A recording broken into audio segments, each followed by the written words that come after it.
ورحمة الله وبركاته.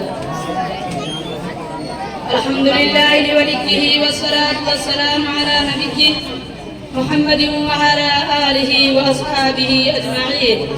أما بعد، أعوذ بالله من الشيطان الرجيم. بسم الله الرحمن الرحيم. إن تنصروا الله ينصركم ويثبت أقدامكم. وقال الله في موضع آخر: ولا تهنوا ولا تحزنوا وأنتم الأعلون إن كنتم مؤمنين. صدق اللہ العظیم. جب گلستہ کو خون کی ضرورت پڑی سب سے پہلے ہی گردن ہماری کٹی. اب کہتے ہیں ہم سے اہل چمن، یہ چمن ہمارا ہے تمہارا نہیں. ملت اسلامیہ کے پاسبانوں، آج میں آپ حضرات کے سامنے ہندوستان کے مسلمانوں پر ہونے والے سیاسی ظلم و ستم اور دین اسلام کو جڑ سے ختم کرنے کی ناپاک اور گھناؤنی سازش اور کوشش کے موضوع پر گزارش کرنا چاہتا ہوں. امید ہے کہ بغور سے معاف فرمائیں گے. وہ ہندوستان جس کی حریت کے باغ کو مسلمانوں نے اپنے خون جگر سے سینچا تھا، وہ ہندوستان جس کی آزادی کے خاطر بحرین آشنائے ساحل میں کود پڑے تھے اور موجوں سے کھیلتے ہوئے مجدار تک جا پہنچے تھے، بے پناہ قربانیوں کے ذریعہ اس کو پروان چڑھایا تھا. آج اسی ہندوستان میں مسلمانوں کو طرح طرح کی اذیتیں اور تکلیفیں پہنچائی جا رہی ہے.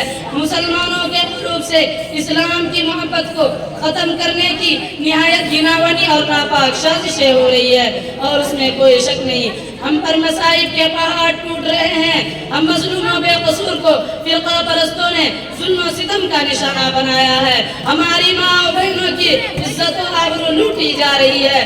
برادران ملت، یوں تو ہندوستان میں کسی بھی دور میں مسلمانوں کا حامی کوئی نہیں تھا، لیکن جب سے فرقہ پرست ہندوستان میں جنم لیا اس وقت سے مسلمانوں کی رہی صحیح سکون و چین چھن گیا، کیونکہ ان فرقہ پرستوں نے ہمہ وقت مذہب اسلام کو مٹانے کے لیے نہ جانے کیسی کیسی رچنا رچی ہے. ہندوستان میں مدارس و مکاتب کو ختم کرنے کی کوششیں کی جا رہی ہے.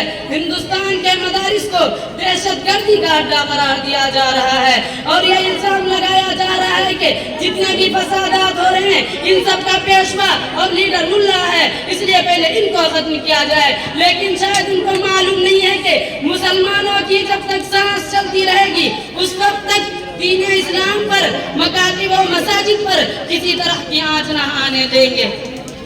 ہم تمہارے دھمکیوں سے خوف کھا سکتے نہیں، ہم تمہارے دھمکیوں سے خوف کھا سکتے نہیں، ظلم کے آگے سر اپنا جھکا سکتے نہیں.